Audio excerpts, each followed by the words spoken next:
tous dans ce nouveau numéro de Getting sur Tout TV Africa. Que se passe-t-il entre le Togo et le Bénin? C'est la question qui alimente les débats depuis la chasse à l'homme lancée par le Togo contre les Béninois impliqués dans l'enlèvement de l'un de leurs compatriotes sur le sol togolais.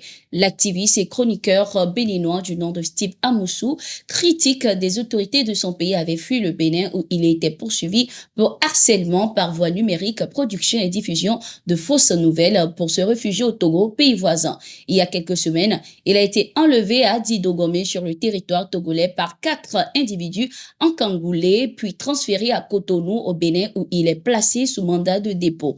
Les enquêtes menées par le Togo ont révélé l'implication de 6 personnes dans cet enlèvement, notamment 4 Béninois entrés au Togo depuis le 10 août et aidés par 2 autres personnes au Togo. Selon l'information donnée par le procureur du tribunal de grande instance à la télévision togolaise, sur ces 4 Béninois, 3 ont été identifiés comme Wanilo Fagla Medegan, directeur du Centre national d'investigation numérique, Jero Gbagidi, alias Jojo, membre du staff managérial du chanteur Vano Baby, et Nyandayo Dimi, athlète des arts martiaux. Un mandat d'arrêt international a été à cet effet lancé contre eux par le Togo. Les 2 autres suspects qui ont aidé les ravisseurs ont été arrêtés le 23 août 2024 et inculpés de complicité des faits d'enlèvement ou séquestration. Il s'agit d'une esthéticienne de nationalité béninoise établie à Lomé et un conducteur de taxi togolais. Cette affaire qui fait grand bruit suscite des inquiétudes, même si pour l'heure aucune déclaration n'a été faite par les autorités béninoises. Tout indique qu'elles sont impliquées dans cette affaire. Le Togo, de son côté, a promis d'aller jusqu'au bout de cette affaire et estime que l'enlèvement de Steve Amoussou est une violation flagrante du droit international et des règles en matière de coopération pénale internationale. Les organisations de la société civile dénoncent une provocation d'État tout en interpellant la CEDEAO et l'Union africaine.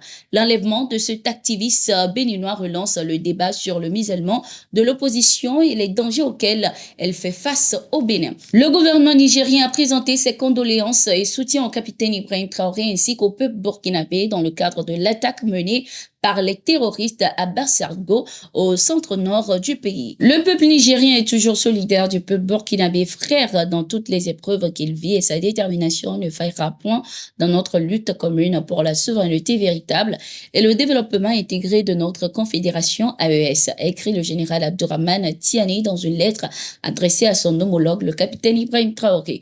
Notons que des terroristes ont mené une attaque il y a quelques jours contre les populations qui effectuaient des travaux communautaires à Barsalgo, au Burkina Faso.